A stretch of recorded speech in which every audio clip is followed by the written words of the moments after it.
A Constituição Federal trata das advocacias públicas da Federação e dos estados, mas deixou de lado as municipais. Impossível não permitir que cada município tenha uma advocacia de acordo com seu perfil, suas peculiaridades. Hoje em Argumento você vai conhecer o trabalho de Celso Augusto Coccaro Filho, procurador-geral do município de São Paulo, uma cidade que tem a terceira maior procuradoria do país, perdendo apenas para a federal e para a do estado de São Paulo. Celso é advogado com mestrado em interesses difusos e coletivos pela PUC São Paulo. É conselheiro e fundador do Instituto Brasileiro de Advocacia Pública, professor da Faculdade de Direito e do Centro de Estudos Damásio de Jesus e do curso Luiz Fernando Gomes. Celso também é relator no Tribunal de Ética e Disciplina da OAB. Celso, é um prazer ter você aqui no nosso programa, que é nosso mesmo. O objetivo do programa é divulgar a advocacia pública e você, como procurador do município de São Paulo, é um excelente representante aí da advocacia pública, foi colega nosso na Procuradoria do Estado também. Isso é verdade. Né? Então é um grande prazer tê-lo aqui conosco para falar um pouco aí, contar para a sociedade o que é a Procuradoria do município do Estado de São Paulo e enfim, qual o trabalho que os procuradores desenvolvem lá. Então eu vou começar, na verdade, perguntando para você como as procuradorias dos municípios estão organizadas, né, institucionalmente e legalmente reconhecidas aí pelo Brasil afora, mas especialmente da Procuradoria do município de São Paulo. De São Paulo. Bom, Márcia, antes de responder essa sua pergunta, eu vou te fazer um elogio, mas antes de fazer o elogio, eu vou fazer uma introduçãozinha que me chamou a atenção, uma atribuição muito peculiar nossa lá na Procuradoria do município em relação à questão da advocacia pública.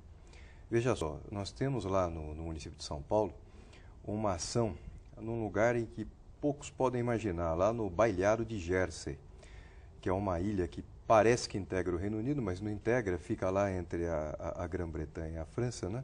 Mas que é um dos conhecidos paraísos fiscais do mundo afora, entre vários outros que a gente conhece, como a Suíça, Liechtenstein, está lá a ilha de Jersey, né?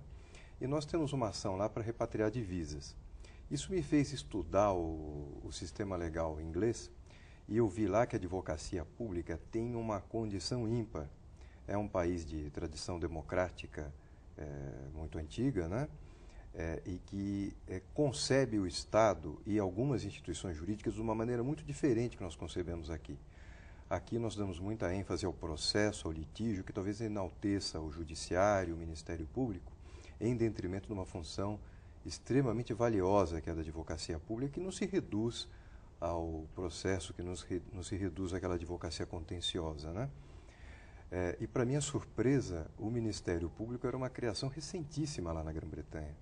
A própria titularidade da ação penal era atribuída a advogados que eram contratados pela coroa e a posição assim, de destaque no cenário jurídico era dos Crown Advocates, dos advogados públicos, né, que têm uma atribuição múltipla, e, inclusive em Jersey, inclusive a de bloquear contas correntes suspeitas, né. Então, nesse momento, eu vi com muita satisfação que a questão da advocacia pública no direito comparado é muito favorável a uma evolução, porque o Brasil caminha também para essa evolução democrática, né, para um cenário político que favoreça instituições da natureza da nossa, tanto no âmbito federal, quanto estadual e quanto municipal. E é aí que vem o elogio, né? Essa iniciativa sua, da Associação dos Procuradores do Estado, é imprescindível. A população, de fato, tem que conhecer as suas instituições, tem que valorizá-las, né? E a única maneira de que ela possa fazer essa avaliação é conhecendo, né? Conhecê-las. Há uma facilidade muito grande de se conhecer o Judiciário, o Ministério Público, a própria Defensoria Pública, né? Por motivos um tanto quanto óbvios, pelo contato mais frequente. Nós, como nos resguardamos um pouco, temos uma atividade às vezes um pouco mais fechada, interna corporis, não nos damos a conhecer. Então, um programa como esse é muito valioso para nós, né? Agora, respondendo a sua pergunta, aí depois dessa longa introdução... Agradeço, né, o elogio, viu? E fico aí, adorei essa notícia alvissareira aí do direito comparado, porque, de fato, esse é o nosso objetivo, né, Celso? Não só de difundir aí o que nós fazemos, né, os advogados públicos, somos servidores de carreira, enfim, concursados, e muitas vezes as pessoas nem sabem disso, né? Mas, e às vezes as pessoas podem interpretar errado, porque tem uma diferença entre a propaganda e a publicidade, né? Aqui não é uma questão de se fazer uma propaganda institucional, é realmente mostrar à população uma prestação de contas, as instituições que de fato prestam a ela um serviço valioso e que às vezes a própria sociedade não reconhece ou não sabe pelo próprio desconhecimento, né? Mas então, na advocacia municipal é uma situação muito heterogênea. Não há, como ocorre no cenário estadual e no federal, uma institucionalização no cenário constitucional. A Constituição ela não trata diretamente da advocacia pública municipal. A gente pode concluir que ela seja abraçada pelo princípio federativo pela simetria, mas isso é uma conclusão que exige uma interpretação. Então, o que ocorre com a advocacia pública municipal? Cada procuradoria municipal terá o seu perfil, terá a sua própria estrutura, terá aí situações diferenciadas em relação a provimento, em relação à figura do chefe da carreira, que é ora um procurador-geral, ora um secretário, ora ambos, né? Ainda na advocacia municipal existe uma mesclagem daquele advogado concursado com aquele assessor que ocupa um cargo de confiança, exercendo às vezes funções sobrepostas. Então, muito ainda deve se conquistar no âmbito da advocacia municipal. Há uma necessidade de uma evolução institucional. Há projetos de emenda constitucional que tratam do tema, né, mas que enfrentam algumas dificuldades. Como lidar com a advocacia municipal, né? Porque a diversidade dos municípios é muito grande, né, Celso? Enorme. Veja o exemplo da Procuradoria-Geral do município de São Paulo. É a terceira maior procuradoria do Brasil. Mas é a terceira maior procuradoria municipal? Não, ela é a terceira maior procuradoria. Ela perde em porte para a Advocacia Geral da União, para a Procuradoria-Geral do Estado de São Paulo. Só. Então, ela é superior à Procuradoria dos outros estados. Todos os estados da federação. Então, né? É muito difícil comparar a Procuradoria-Geral do município de São Paulo com a advocacia organizada de um município de pequeno porte, né? Então, isso causa uma série de dificuldades ao legislador e dificulta um pouco o estabelecimento de uma normatização constitucional. No estado de São Paulo, os municípios maiores têm procuradorias organizadas em carreira, mas os municípios pequenos acho que também não, né, Celso? Como é que é esse cenário então, aí? Alguns deles tentam se organizar, outros improvisam, né? Às vezes ainda existe a contratação pelo prefeito de advogados, pessoas em que ele confia para exercer aquela função, né? Às vezes não há nem porte orçamentário para conseguir estruturar uma procuradoria como ela deve ser estruturada. Então, de fato, há uma questão muito heterogênea. Mesmo entre as capitais, que são municípios, quer queira, quer não, embora também aí com muita diferença entre um e outro, mas são municípios de porte um pouco maior, né? Mesmo entre as capitais há muita diferença entre uma e outra, né?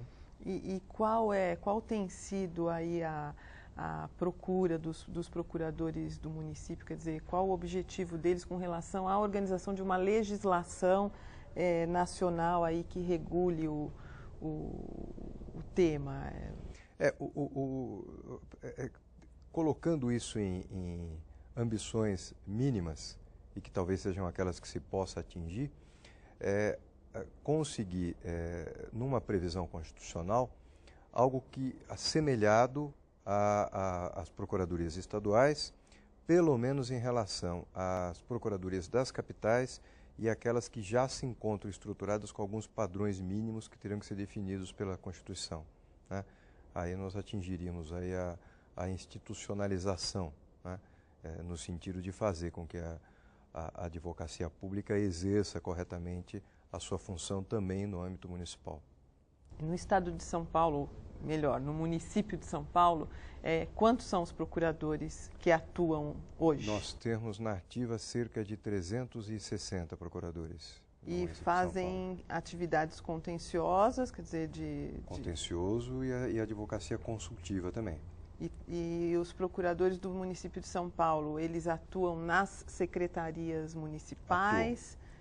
A nossa estrutura é a seguinte: nós temos a Procuradoria-Geral do município, né, que é o órgão central, que tem o seu gabinete, tem uma subdivisão que envolve assessoria jurídico-consultiva, que faz justamente essa advocacia consultiva oficial ao município de São Paulo. Eu não diria vinculante, mas é o parecer, é o pronunciamento jurídico oficial, é o da Procuradoria-Geral do município. Tem também uma subdivisão, que é uma subdivisão estática, mas importante, que é a biblioteca. Nós temos uma biblioteca de direito público muito invejada, né? E o nosso Centro de Estudos Jurídicos, que agora conta também com uma Escola Superior de Direito Municipal. Há divisões menores, nós temos uma coordenação de precatórios, um núcleo de parcerias, que trata da evolução de negócios jurídicos e administrativos, que são acompanhados desde o berço, desde o seu início. Temos também um setor que é o da representação dos agentes públicos e políticos quando processados no exercício das suas funções. E depois vem alguns órgãos executivos que são subordinados à Procuradoria-Geral, que no município recebem o nome de departamentos e na Procuradoria do Estado recebem a denominação de procuradorias, mas são muito parecidos, que é o Departamento Judicial, o Fiscal, a Desapropriações, Meio Ambiente e Patrimônio, e um outro que, se não me engano, não há um similar no Estado, que é o de Procedimentos Disciplinares. Tem. Tem também? Tem. Também subordinado à PGE? Também. Tá, eu achei que fossem as comissões ainda. Não, agora está centralizado. Agora no tá Estado centralizado. de São Paulo está centralizado. Quando eu fui procurador do Estado, nas comissões disciplinares que se constituíam. Elas ficavam nas secretarias de Estado, né? Agora está centralizado na Procuradoria do Estado de São Paulo, também centralizou e faz, né? Os procuradores presidem as comissões processantes dos processos disciplinares. E além disso, nós temos também as assessorias jurídicas descentralizadas, que são as assessorias jurídicas compostas por procuradores municipais nas secretarias municipais. Uma estrutura talvez um pouco parecida com a da PGE, bem parecida, né? pelo teu relato aí, é bem parecido. E o número de colegas também é bastante expressivo, né? 300 procuradores. É um número razoável, mas o município de São Paulo também é um tanto quanto atípico, né? Tem uma população superior de muitos países, né? Lógico. E um orçamento também bem expressivo. Então, esse número é um número que mal dá conta das atribuições. Eu imagino.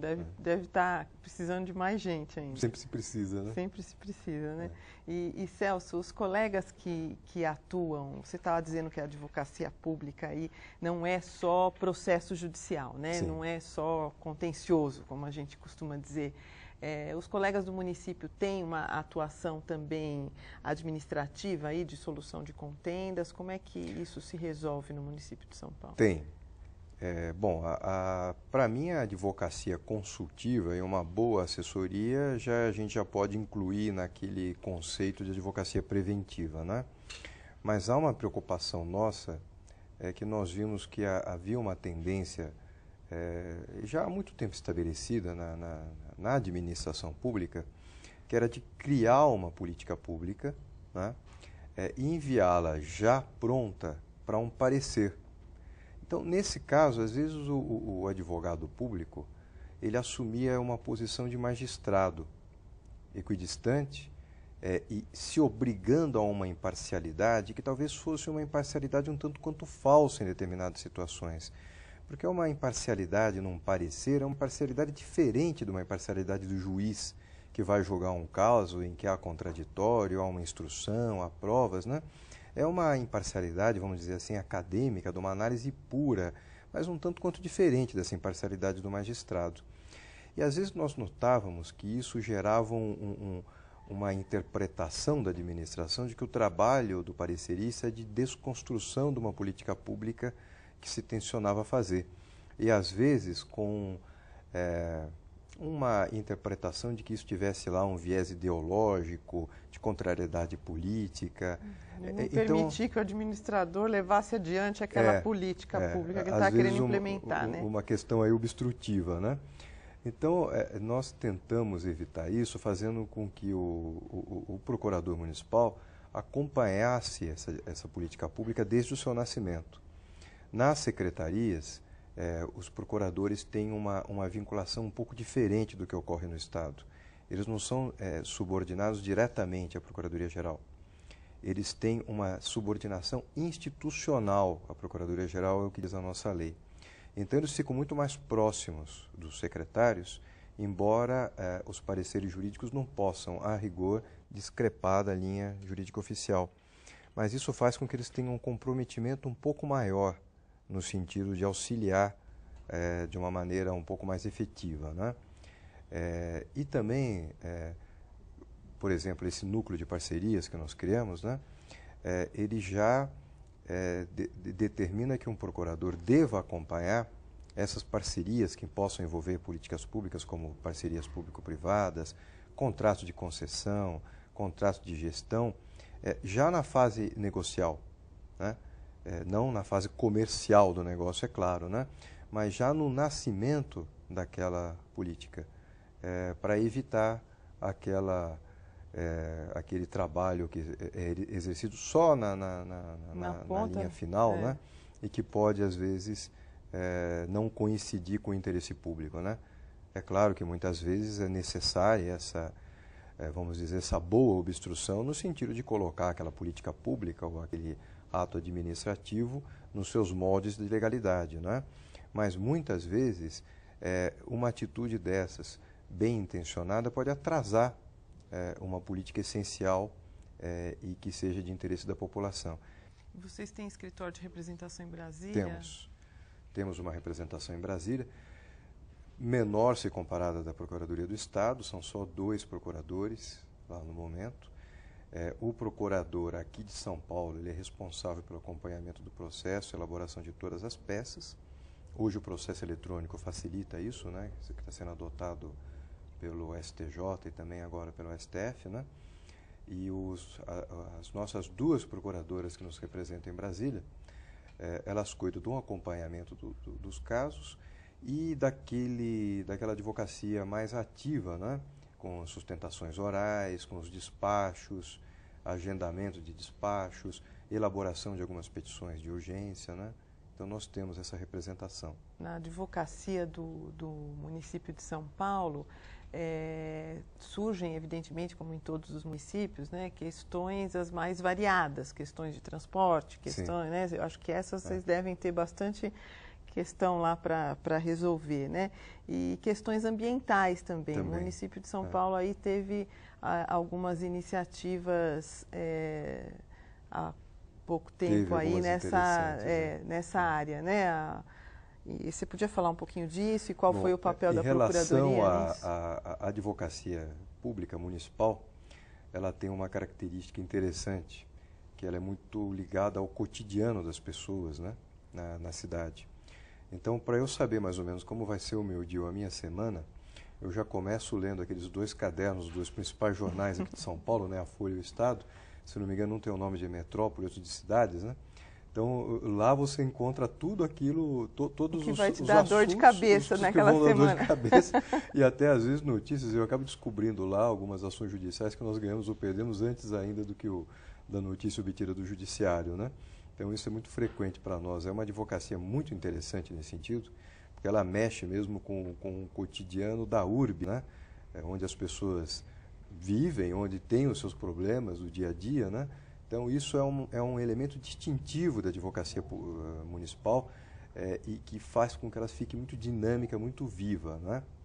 Agora, nessas questões ambientais que você tocou, também há um viés característico.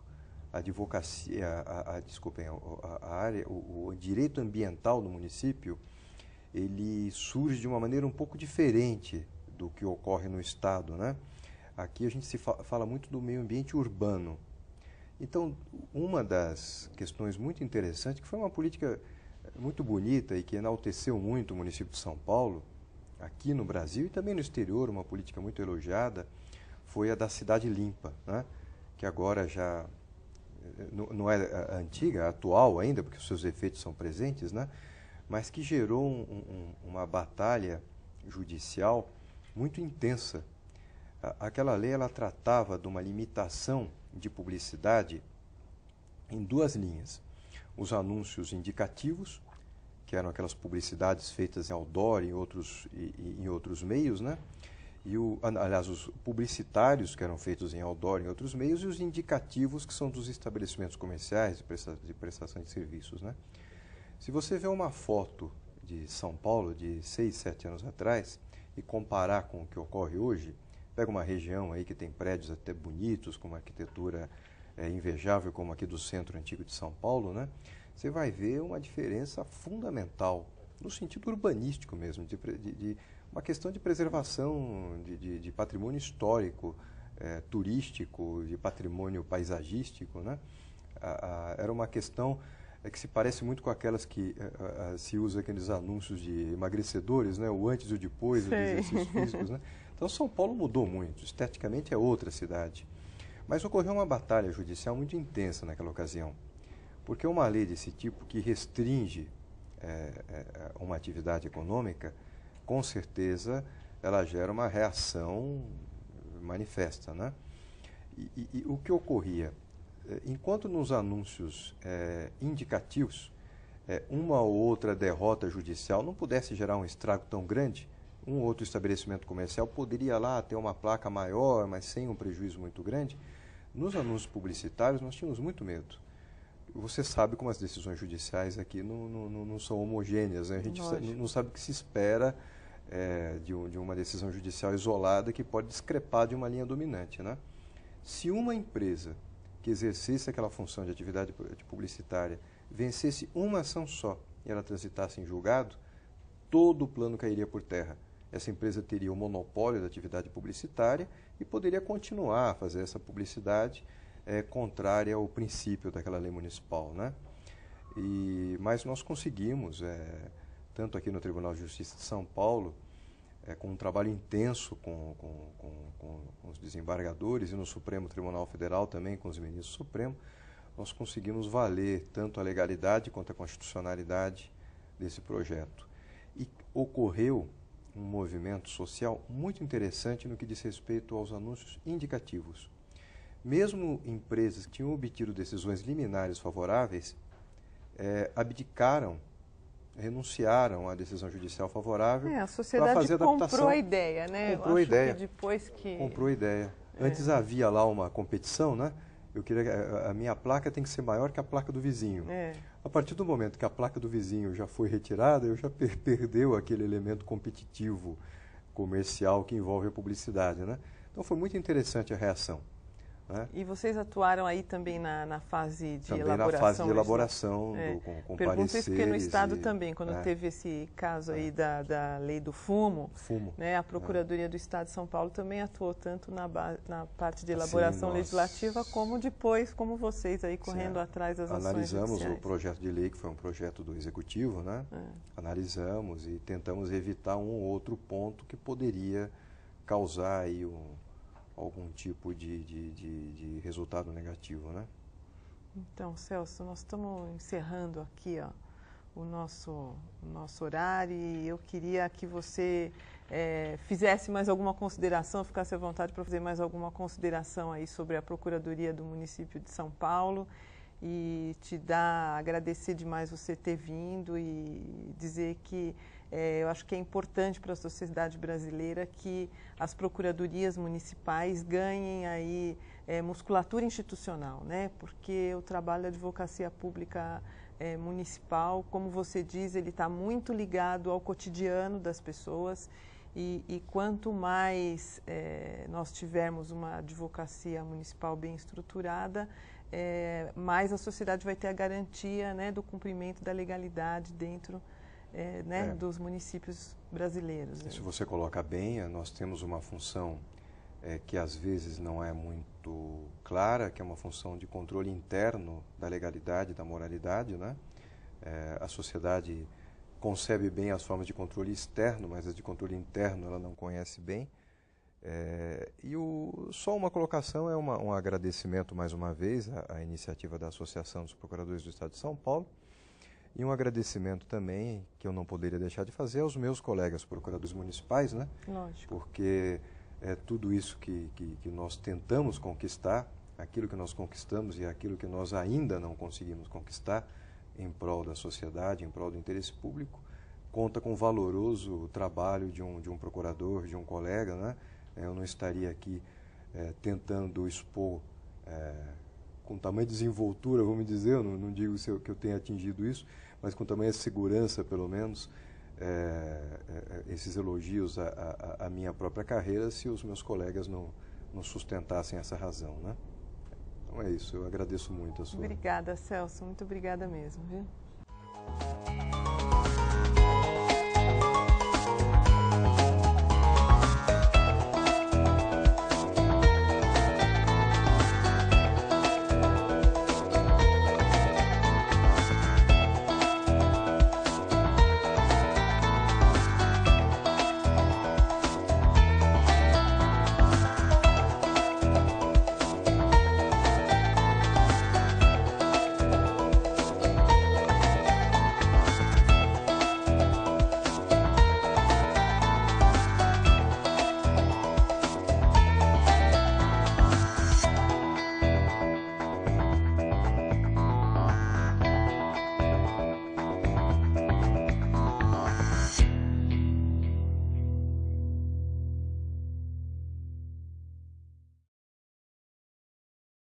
Nós temos em 1991 aquilo que nós chamamos de a Primeira Guerra do Golfo, que na verdade não foi uma guerra, porque uma guerra acontece quando você tem uma certa similaridade entre as forças em luta. Quer dizer, isso aí é uma atrocidade.